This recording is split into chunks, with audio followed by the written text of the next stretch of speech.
In the thick, murky depths of Louisiana's Honey Island swamp, something ancient and mysterious stirs. Locals call it the Cajun Sasquatch, a towering, foul-smelling beast that roams the shadows, glimpsed only by those brave enough or unlucky enough to cross its path. Is it a product of deep-rooted folklore or a flesh-and-blood creature lurking in the last untouched wilderness of America?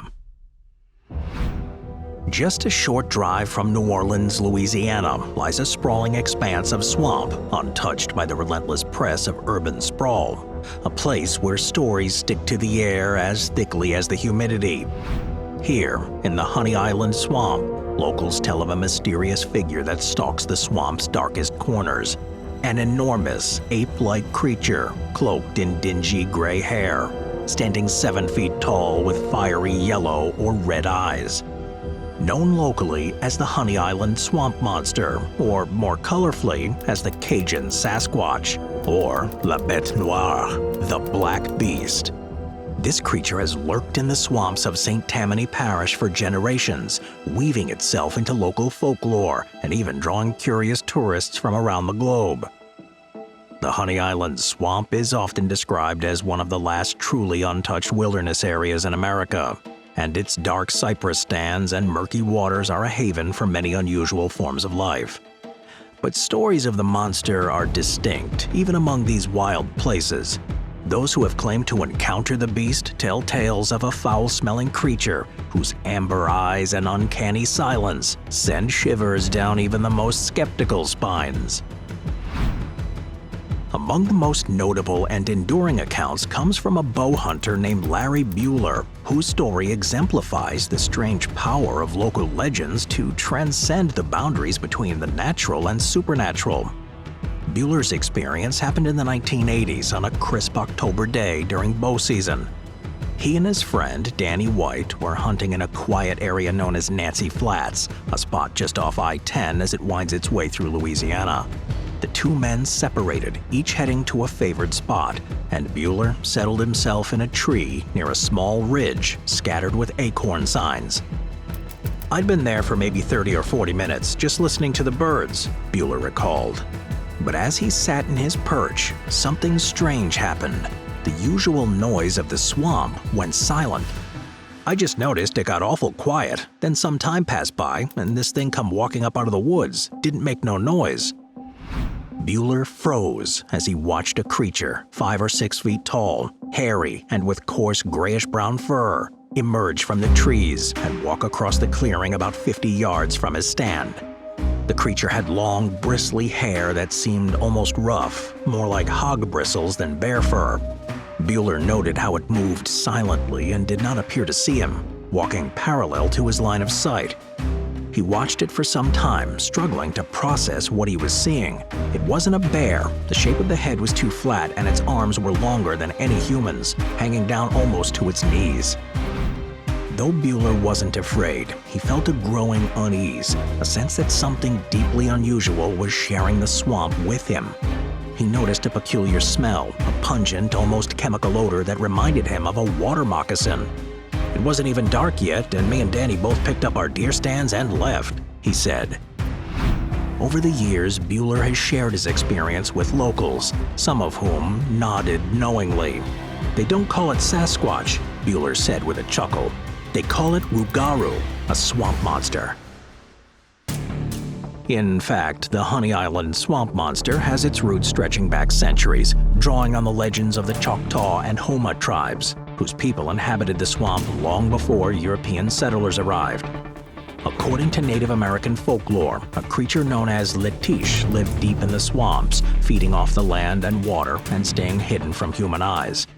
Local tales say Letiche may have been a child abandoned in the swamp, transformed into a creature of both land and water, forever bound to the darkness beneath the cypress canopy. When French settlers arrived, they brought with them their own beliefs, weaving the creature into their stories as loup-garou or la Bête Noire, associating it with werewolves and the darker forces of the natural world. These stories of transformation and survival took on new life as generations of settlers and swamp dwellers passed them down, shaping the figure of the swamp monster into a haunting symbol of the unknown. Then, in the early 20th century, an intriguing twist emerged. Stories circulated about a circus train derailment near the swamp, releasing a group of chimpanzees into the wild. Locals speculated that these chimps had survived, adapting to the harsh conditions and evolving over the years into a new creature, a creature bearing more than a passing resemblance to Bigfoot. The legend took on a new dimension in August of 1963 when Harlan Ford, a retired air traffic controller and avid wildlife photographer, embarked on a hunting trip in the swamp with his friend Billy Mills. The two men were experienced outdoorsmen, familiar with the rhythms and sights of the swamp, so they were unprepared for what they saw. A towering creature standing over a freshly killed boar, its throat torn out in a brutal display of strength. Ford described the creature as weighing around 400 pounds, standing 7 feet tall, with coarse, matted hair and gleaming amber eyes. This sighting marked the first documented encounter with what locals now call the Honey Island Swamp Monster.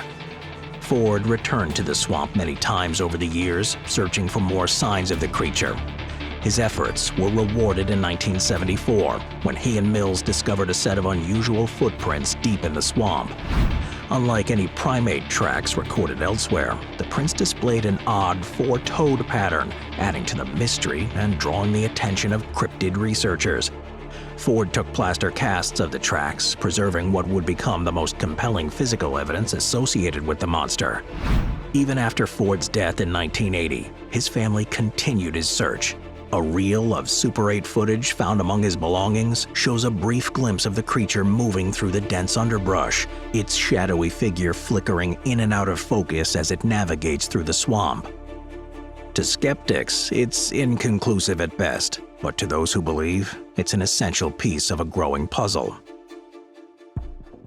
Today, the Honey Island Swamp Monster's legacy endures in the stories told by swamp guides, in the whispered accounts of hunters and fishermen, and in the plaster casts of its strange tracks displayed at Pearl River Eco-Tours, just 25 miles east of New Orleans.